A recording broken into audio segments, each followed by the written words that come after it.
Եվրամիությունը պետք է շարունակի աշխատել մաքսատուրքերի բոլոր անհրաժեշտ հակաքայլերի ուղղությամբ իրեն պաշտպանելու համար։ Մակրոնի հայտարարությունն է. «Մենք պետք է ուժ ցույց տանք», նշել է Ֆրանսիայի նախագահը, հավելելով. «Եվրոպան պետք է թույլ չտա, որ երրորդ երկրներից հոսքերը խաթարեն շուկայի աշխատանքը»։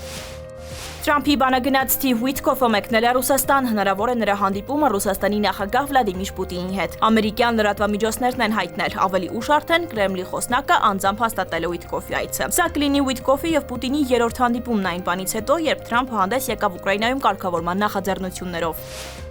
Անտալիայում կայացել է Ալիև-Էրդողան հանդիպումը, թուրքական պետության ղեկավարը Ադրբեջանի եւ Հայաստանի միջև խաղաղ գործընթացը համարել է բավարար, նշել Թուրքիան ցանկանում է Ադրբեջանին տեսնել որպես խաղաղության ճարտարապետ Հարավային Կովկասում։ Էրդողանն ընդգծել է, որ Թուրքիան նեւզգուշորեն շարունակում է Հայաստանի հետ հարաբերությունների կարգավորման գործընթացը։